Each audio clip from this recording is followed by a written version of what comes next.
Alright, Diablo 4 Sorcs, let's go ahead and open it up with just a quick little boss kill for the cruel difficulty of the campaign for, of course, the Frozen Orb Sorceress, aka the Eye of Winter Sorceress. So this build is going to be really good if you like a very beginner friendly build that is going to pretty much permafreeze most of the things that you come across, with the exception of maybe some elites, as you might have proximity requirements to get close to the enemies. But for the most part, this build absolutely will be shredding in the campaign for the cruel difficulty and in the earlier stages of the endgame. That's what this build is meant for, as Eye of Winter is not a skill that you can use at level 1. If you need like a complete walkthrough guide, I have a video that I will also link down below. This is the exact same character that I started off with the Sorceress. So for starters, again, you cannot start off with Eye of Winter at level 1. That's important to mention.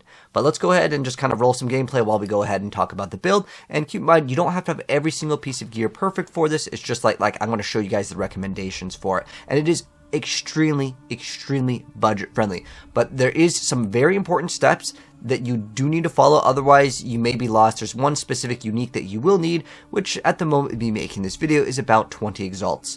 After that though, the rest is relatively cheap. Like, it's surprisingly very cheap, because right now this is not what's considered the meta, but I find it to be very fun and very satisfying to play. If you're a fan of the Diablo 2 Frozen Orb Sorceress, that's kind of what this build is supposed to do. So let's get started with the skills and the gems. So for starters, in the earlier stages, you do not need to get crit, but later down the line, crit is really good. The reason why crit is so good with specifically Eye of Winter is it has this ability to give you critical weakness on enemies. What critical weakness does is will give you basically brittle, which is kind of like the base crit, which is really good. So you definitely want to go into crit in the later stages of the game, but earlier on, you don't really need to go for crit. For starters, the gems that I would recommend at starting is going to be like Inspiration, Arcane Tempo, as well as Considered Casting. These will all give you some sort of extra bonuses to damage, or even level of all of the cold skills if you want to throw that in as well. Later though, as you start scaling crit, Leverage is going to be excellent. It gives you 50% increased critical hit chance against immobilized enemies. That does not mean 50% base crit, that'd be actually broken if it did, but it's whatever your crit is, you're going to get an increased 50% of that, which of course if you're getting additional base crit, well, this starts to add up very fast. And how it works is it works against the immobilized enemies, so the enemies that are frozen. You can see this boss is already pretty much GG'd over here. Just kind of has this thing where you can't instant like one phase it, but that's what we're running for the support. I want to keep it as like 4 additional sockets here.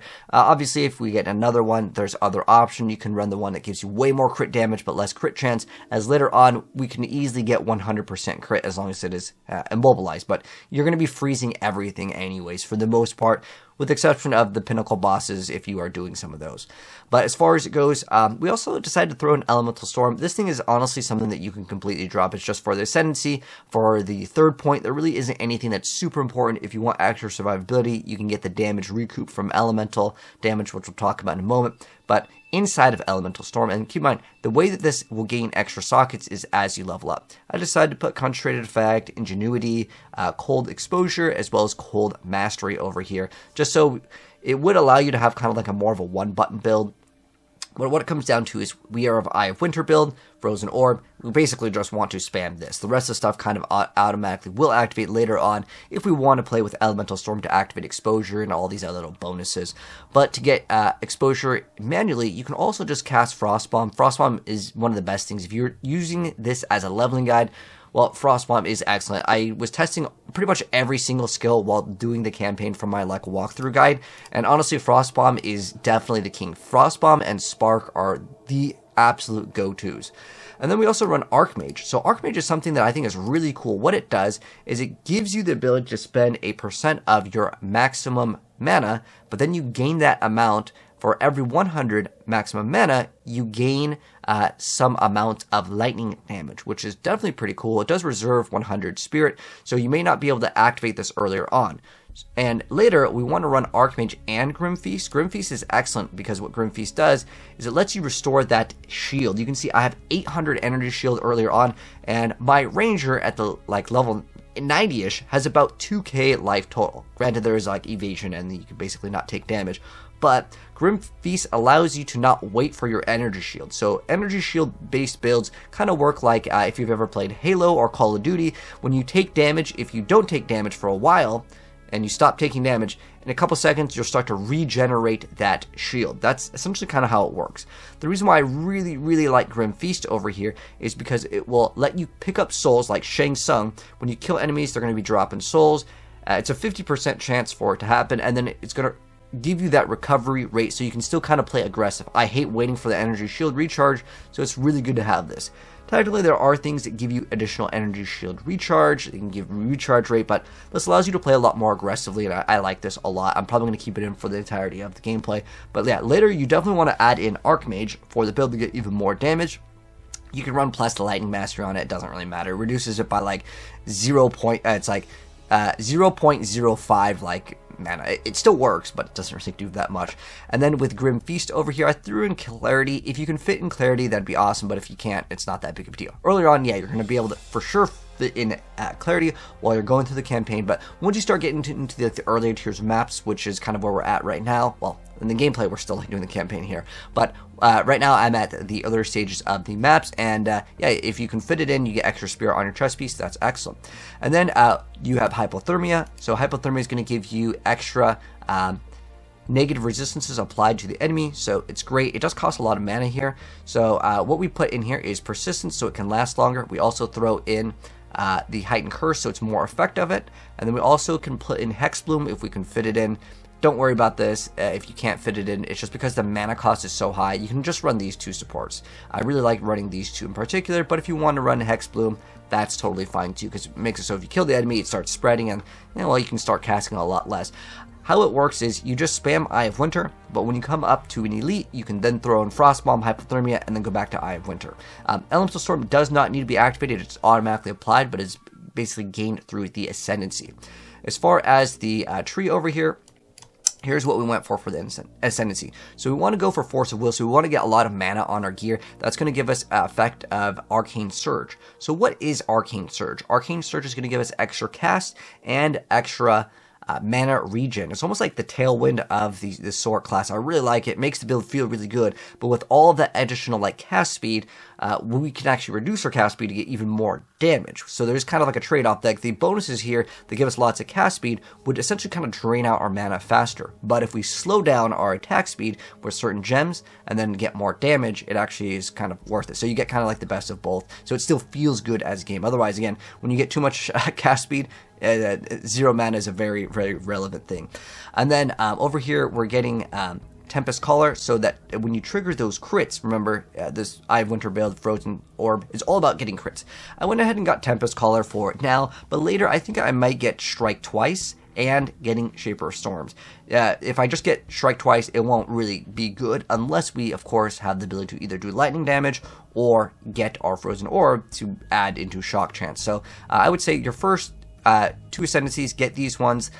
If you want to get Tempest Caller for your third or Heart of the Storm, that's totally fine. You can also get Scouring Winds if you want to get extra exposure. If you have some other ways to apply exposure, Frostbomb also does it. It works. I just like this because it just activated another skill, and if there's any extra trash, it kind of cleans it up. So that is the Ascendancy, and now for the regular points. So earlier on, I like to get this extra spell damage. It's totally fine if you want to like respec an energy shield later. But for the earlier stage of the game, I feel like all offensive stats are really good to have. So if you want to play with a cold skill or something that can apply an ailment, I really like getting this as just extra damage over here, and you get increased chance to inflict ailments against the rare or uniques. If you are using any cold skill, it's really easy to apply chill, but if you don't happen to have that while leveling, then just go for whatever like damage that you want to go ahead and apply, which in my case is going to be cold, so I'm going to go ahead and get this. Again, if you are using this to level, you can go lightning in the earlier stages. Spark is probably one of the best things with like the firewall with the fire ring. It's a really good thing to have, but basically we want to get this extra level of all cold skills, as getting extra ranks into Eye of Winter will significantly increase the damage. That's what we're kind of here for. But just getting all of these nodes over here, and then this is a really good thing. It's basically a Heat Shiver. It's a unique helmet in PoE 1. but you gain 25% of your cold damage as extra fire damage against those frozen enemies. And since, I mean, you're seeing the gameplay, we are consistently freezing everything almost instantly. The elites may take like a second. You'll see, oh, it took like a second, now the spider's frozen. But basically, you really want this. This is huge DPS boost, which is awesome. There's also some elemental damage. You can take a lot of these other things earlier on if you just want to slam up some more damage, but getting this extra, like, mana regen is great, getting increased effect of Arcane Surge. Don't rush this Arcane Surge, by the way, because if you don't have Arcane Surge, well, it's not going to be good. I would say pretty much just rush up to the plus cold skills if you want to play with Frostbomb. If you want to level up with Lightning, then yeah, you can go grab all the different little Lightning nodes. There's the Chain if you want to play with Arc. I actually really liked Arc also while leveling, because again, I'm mentioning these things because you cannot start off with this at level 1. Yeah, later on though, there's all this extra like cast speed. You can grab these earlier on, and as far as all of the ones that say like critical hit chance, like all of these are great to get, but in the earlier stages you won't happen to have the points for it, and I would recommend just getting damage, because there's no point of getting crit damage when your crit chance is so low. But getting all these extra energy shields nodes are absolutely amazing, because you just have the ability to kind of recover, and it can basically give you overflow on your energy shield. You can see like my energy shield has the higher number on the left, which you might be wondering, how do you get over? It is specifically with our Grim Feast over here. That's what's granting us that. But yeah, this is the tree again. I'll have everything linked down below. This is, again, the earlier stages. Later, what we plan to do, just so you guys have kind of a heads up, is we actually plan to go for Chaos Inoculation as well as Eternal Youth and grabbing all of these empty Jewel Sockets. Jewel Sockets are super OP, and if you can anoint something, there's a really cheap anoint called Siphon that I think is excellent. There is jewels that you can buy. They're kind of expensive if you want to get them with like multiple mods, but you can get a bunch of stuff that rolls with like minions and then recover mana on kill. Those are the cheap ones. You can get those for anywhere from 5 to 20 exalts, but this recover mana on kill is so excellent to go ahead and have. You can also get mana on kill on some pieces of gear, specifically on your rings, and that will significantly help you out. But as far as it goes, that is going to be the passive tree. Let's go ahead and go into the gear now. So as far as the gear goes, we're heavily going to be doing cold damage, but still getting other spell damage or other damage to other ones is totally fine.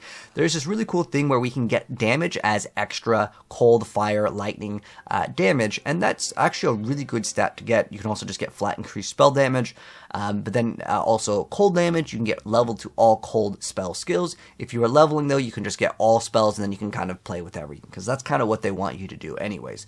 Increased cast speed, int, mana, those are all great stats to get in your weapon. Again, earlier on in the game, maybe you can find a stat that has +1 to 3, and later down the line, you can start getting a lot more. Don't expect, by the way, to get a level 5 all cold spell gems while you're leveling. I have, I think, like +3 or 4 in the gameplay here, but you can get these wands for literally 1 exalt, because this build is not considered meta, so it's really awesome. Everything is super, super cheap for specifically all of the cold stuff, because again, everyone wants to play lightning. So over here we have our offhand, our focus again, or you can run a two-handed staff. I just like the focus way more because this increased damage is extra. It doesn't roll lower on a one-hander, which technically it should, but it works like this right now, so I'm taking advantage of it while I can. But extra mana any stages that you can get it, because this build is quite mana hungry unless you have a lot of regen or mana on kill. Yeah, that's why I'm also throwing an inspiration. But if your mana seems totally fine, like, you know, just your luck of the draw, if you get a bunch of like mana in the earlier stages, but if you happen to have really good mana, you don't need to play inspiration. It just reduces your mana cost. And then for that, yeah, offhand, the most important thing, cold spell, mana, spell gems, int, cast speed, kind of like the generic stuff. Nothing special there on our offhand. And then for our helmet over here, we want energy shield, maximum mana, increased energy shield. And just to mention, as the very beginning stages of the game, you can totally get like life on your gear. Later, any plus life basically is irrelevant because it becomes 0. We want to get as much maximum energy shield, and the reason why is it just scales crazy. And then a bunch of resistances. Now, on a lot of the pieces of gear, you're noticing I'm not putting chaos res. After you're capped, you don't have to get any more resistances. You can look for other stats that could be int, or any other stat that you may need. But the reason why I don't get chaos res is eventually we're going to get chaos inoculation, which gives us chaos damage immunity, which makes all your pieces of gear really cheap to buy because it doesn't need to roll chaos resistance. It will need energy shield, but it does not need chaos resistance, and it does not need life. That makes items so much cheaper in terms of purchasing. But later, again, in the earlier stages, you can't just like go straight to Chaos Inoculation in the earlier stages of the game. And Chaos Res while you're doing the campaign isn't super important, but in the early stages of the end game, a couple pieces of gear with Chaos Res can definitely help out. You ideally want to be at least capped on all your resistances. Even when you're in the earlier stages of the game, they have nerfed it a little bit more, making it so it's not as potent with the chaos damage in the earlier stages of the game. So there is kind of something that is nicer that they have added. But yeah, basically, you're just looking for energy shield, maximum energy shield, and a lot of mana. More mana equals more damage here, as well as more cast speed, which is even more damage. And then also getting more mana if you happen to have more numerical stats. When you get this life on or mana on kill, you get to recover more of that, so it's even more of a benefit for you, especially when you use the Arcane Surge. And of course, the bonus with Archmage, because it's per 100 of your flat mana. So as far as the amulet goes, kind of the same stuff over here. Int, mana, energy shield, maximum energy shield, cold spells, or it's pretty much all spells over here. There are also projectiles that you can run, so you can get all spells or projectiles of the amulet. I don't believe there's actually a cold one, but it's tagged right now. I don't know if it's like a corruption that you can get on it to get plus even higher. But yeah, just get spell or projectiles. Those will both work for Eye of Winter. And then for our chest piece, if we can use the Keith Riment over here, it gives us extra mana regen towards the end. All of the like armors become way better for the Sorc, and that is because, well, any int based build, you either get extra energy shield like start recovery, or you get like 50% mana regen, which is basically like 4 nodes roughly. Each one will give you like maybe like say 10% mana regen, and that could be like a bigger notable that'll give you like 30 or something. But like it is pretty massive that it just gives you that for free on an implicit. And then energy shield, again, percent energy shield. Spirit can be a great thing to get because you don't need HP. You can also get mana in any of these like prefix areas, and then just a bunch of resistances. And then same thing for the rings. If you want, you can get increased elemental like cold damage, but don't get added cold damage to attacks because we are a spell-based character. But just again, more mana regen, mana per enemy killed. Int also gives us mana. And this is one of the key things, okay, this is very important. Your snake pit must be on the right ring. If it is on the left ring, it will not give you what you want. So what you want it to do is it will chain. So what that means, I can have my little ice spikes hit an enemy, then it'll bounce to another enemy. And you can have these things kind of bounce in between if basically they're getting hit by all these. You can see them kind of shooting out again. It effectively kind of doubles your DPS against things as long as there is at least one additional monster. If it is during a boss fight, you could remove the snake pit, but in that little intro clip, I still had it equipped and I was just shredding content. This is your big item that is going to make it so much smoother. You also get spell damage and cast speed with it, so it's a pretty good ring from that. But it must, and I have to stress this, it must be in your right ring slot to get that chain. If it is not, it will not work and you will be very sad. So make sure this is in your right ring slot. Must stress that, okay? Next up, as far as the gloves, kind of the same story here. Energy shield, energy shield. If you can get max life in the earlier stages, it's totally fine. But like I found all of the gearing process, literally I was buying so many good pieces of gear that had good resistances, good mana, and energy shield, and it was like 1 to 5 exalts, like for like the like really good stuff. Even like I got like a +4 wand with like insane stats, and it was like, yeah, it was like 1 exalt. Like it's just so cheap to buy all of this gear, which is awesome. For the belt over here, I really like plate belt as the base, as there's really no other good bases I feel like in the game, other than maybe getting like increased rarity. But as far as like getting the extra charms and like flasks, like that stuff is negligible. Getting even like 2 to 3% damage reduction from the armor, I think is way more worth it. But as far as the plate belt, the only important thing is really like life and mana and resistances. And then for our boots, you want as much movement speed as possible, more mana, more energy shield, or extra percent energy shield is totally good. You get a bunch of your resistances here. Another thing to mention that is more important than the helmet, you definitely want to get energy shield and maximum energy shield. You want both of those, okay?